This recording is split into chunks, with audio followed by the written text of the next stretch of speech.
I wonder how long it's been since my brother and I began to see things other people can't see.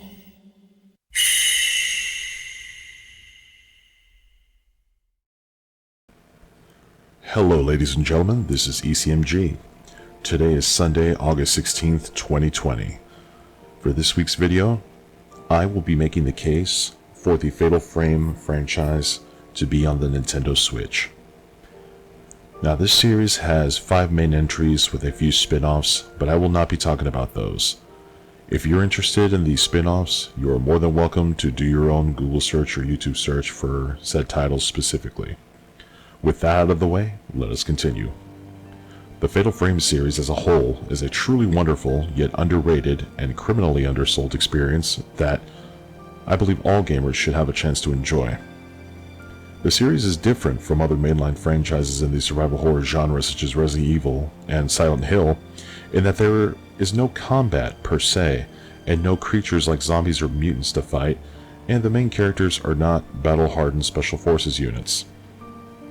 The characters in the Fatal Frame series are typically meek, or frail, or both, and they are sensitive to the paranormal. Speaking of which, the franchise deals exclusively with the paranormal, which that alone sets it apart from other franchises in the genre, right when the first entry released back in 2001. Now, I kinda take back what I said in regards to combat. There's a good amount of it, but in an unconventional sense. In every entry, the main weapon at your disposal is the camera obscura, able to capture images of malevolent spirits, to do damage, and to disperse or contain them. The fact that your only method of self-defense is a camera, that already added to the sense of fear and dread as to what you will be facing. To add to all that, the series has a variety of haunting locales ranging from an old mansion, an abandoned village, an island with an old asylum, to a cursed mountain, among others. The camera angles in the series for the first 3 entries were fixed, and the developers did it in such a way that made you cautious about entering an area, and especially turning corners. The 4th and 5th entries ditched the third-person camera to do an over-the-shoulder view, a la Resident Evil 4. This brought a new perspective to the gameplay, as you never knew what could be to the side or behind you. The biggest thing about the franchise, the thing that I believe defines the series, is the sound production. I mean, just take a look at this example. Mayu! Mayu! What's wrong?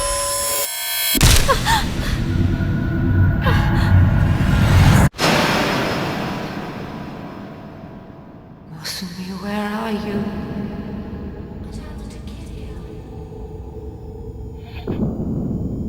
Masumi, where did you go?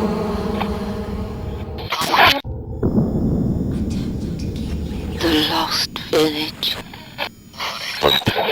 Where are you? Masumi.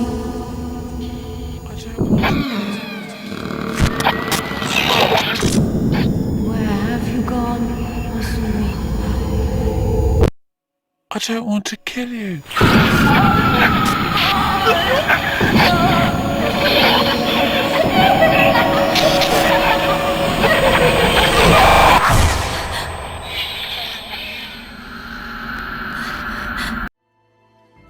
And that is just one example of many within the series. Also, one must not discount the amazing soundtracks. Take a listen to this hauntingly beautiful track from the 4th entry in the series.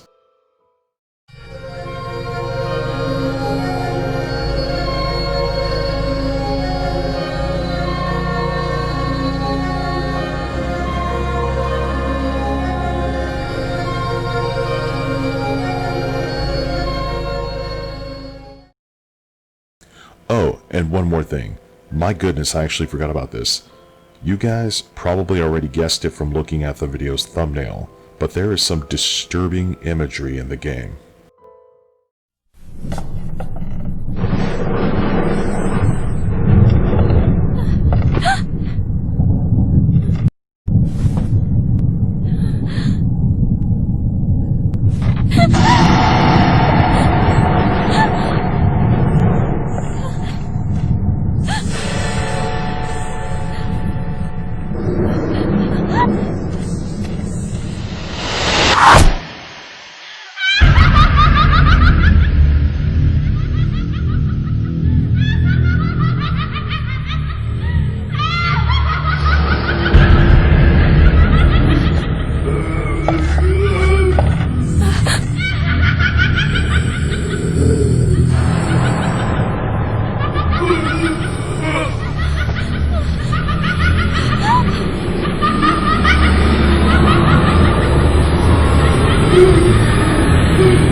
and I would not have it any other way.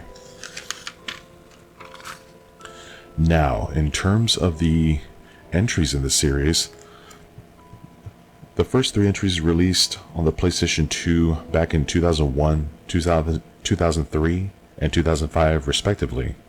The first 2 titles also released director's cut versions on the original Xbox, while the second entry received a remake that was only released in Asia and Europe on the Nintendo Wii back in 2012. The fourth entry released on the Nintendo Wii in 2008, and the latest, 5th entry, released on the Wii U in 2014. So yeah, it's been quite a while since the last entry came out. Next year, 2021, will mark the 20th anniversary of the franchise, and I think it's high time that we're due for a new entry to the series. The Nintendo Switch is seeing incredible popularity and high sales numbers. It would be the ideal console for a new entry in the Fatal Frame franchise. The Switch's portability and the fact that the system can act and mimic the holding of a camera while in combat would make for a fantastic experience. I gotta be completely honest though, logically speaking, if you really think about it, I think that VR would be the next big step for the franchise, or at the very least first person. Imagine the sound production in that type of game. Legendary. There are rumors of a next-gen Switch coming out next year. Not sure if it will have VR functionality, but it will bring out better possibilities for games overall.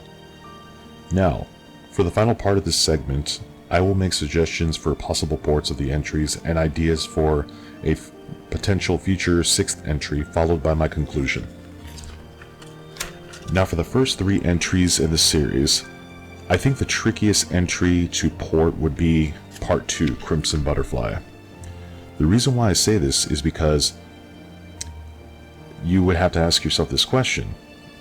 Do you go with the original PlayStation 2 release, the Xbox Director's Cut, or the remake for the Nintendo Wii? Now, many would say the Wii version would be a no-brainer, as it has already been released on a Nintendo console, and it has the most in-game content out of the 3 versions of Part 2. Now, a major gripe I have with the Wii version, however, is that the visuals are too bright.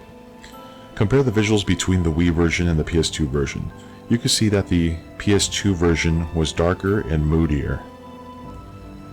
If it were up to me, I'd go with the Xbox Director's Cut version, as it had better visuals than the PlayStation 2, more extra content, and it still maintained the camera view that the PS2 original had.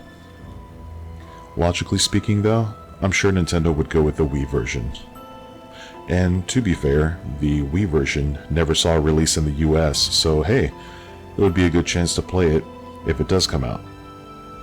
I guess for the lighting you can just adjust the brightness of the game, so there's that.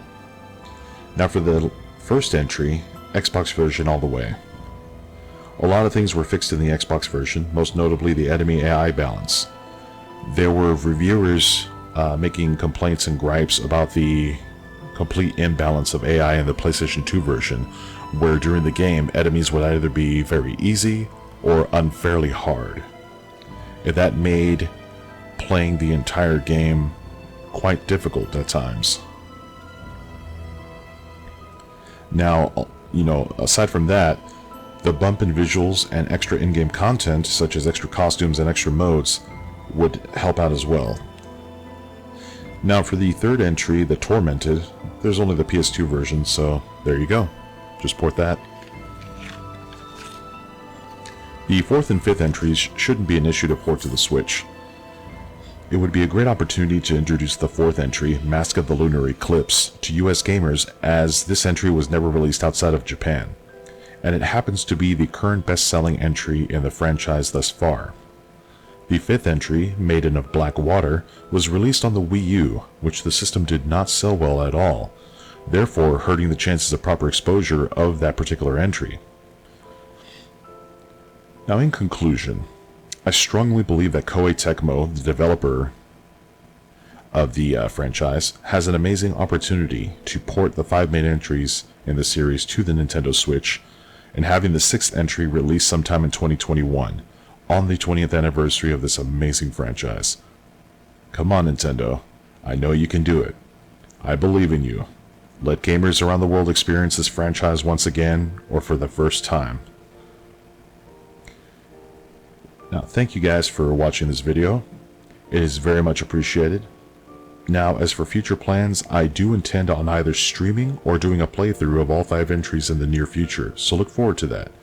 For now, I bid you all farewell. Thanks again for watching, and I'll catch you guys in the next video. Peace.